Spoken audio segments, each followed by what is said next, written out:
Marketing and selling are closely connected, but they are not the same activity. Marketing creates awareness, builds interest, and helps the right audience understand why an offering matters. Selling turns that interest into a direct decision to buy.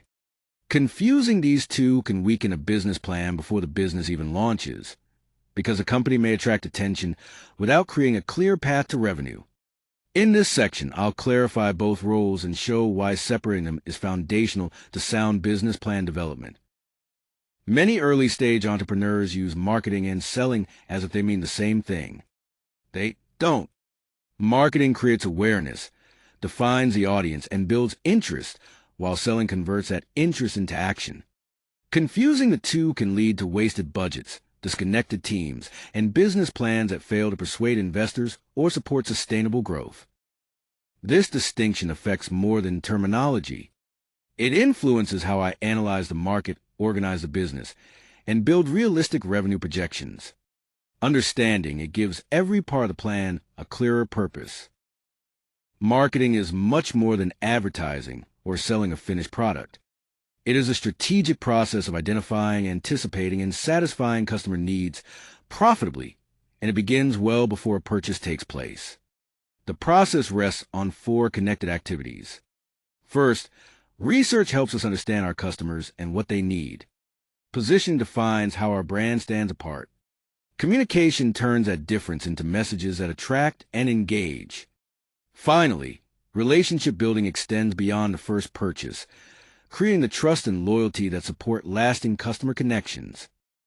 Selling is a tactical process that turns genuine interest into a completed purchase.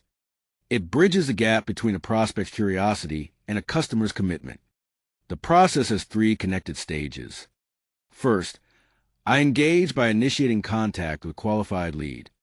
Next, I present the value clearly while addressing questions or objections. Finally, I close by securing the commitment and finalizing the deal.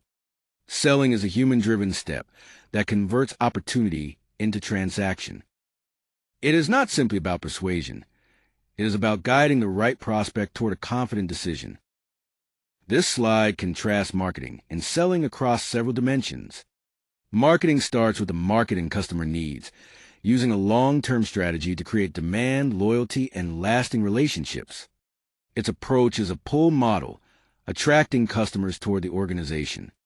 Selling, by contrast, starts with the product and focuses on a short-term transaction, moving a specific offering toward a purchase. Its approach is push, persuading customers to act. Marketing creates the conditions for demand. Selling converts that demand into revenue. Both are important, but they serve different purposes in the customer journey. Peter Drucker's classic observation captures a powerful idea. Effective marketing begins with deep customer understanding. When we know what people need, what they value, and how they make decisions, the product or service can fit naturally into their lives. That has a direct implication for business planning. Rather than treating sales as a starting point, entrepreneurs should invest upstream in understanding demand. The payoff comes downstream. Stronger alignment makes selling easier, more efficient, and ultimately more scalable. In other words, excellent marketing reduces the friction that sales teams must overcome. Marketing and selling work best as connected stages, not competing functions. Marketing brings potential customers into view, builds their interest, and creates the desire to learn more. As that interest becomes a decision, selling takes over by engaging directly, presenting the offer, and helping the customer move forward. Marketing fills the top of the funnel, while selling converts the bottom. A strong business plan, therefore, needs dedicated strategies and budgets for both, one to create opportunity, and the other to turn that opportunity into action and, ultimately, loyal customers. There are 3 common misconceptions worth correcting. First, hiring salespeople alone won't create growth. Without marketing to build awareness, clarify positioning, and generate qualified leads, sales becomes expensive and inefficient. Second, social media is a channel, not a complete strategy. Effective marketing also includes research, segmentation, pricing, and positioning. Finally, even a great product does not sell itself. Marketing creates interest, but a sales process turns that interest into transactions. Without intentional selling, even qualified leads can stall before they become customers. When applying this framework to your business plan, keep marketing and sales as two distinct sections with two distinct strategies. The marketing section should show how you'll create demand, build awareness, and attract potential customers. The sales section should explain how you'll convert that interest into customers and revenue. Investors and evaluators look for both capabilities, and they expect the difference to be clear. Blending the sections together can raise a red flag because it suggests the overall strategy hasn't been fully thought through. Apple offers a clear example of how marketing and selling work together while remaining distinct functions.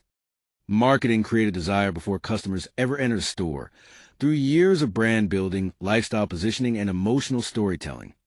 Campaigns such as Think Different built aspiration, not merely awareness.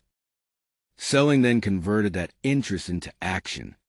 Apple stores were designed as selling environments, with trained specialists, hands-on demonstrations, and a frictionless purchase process.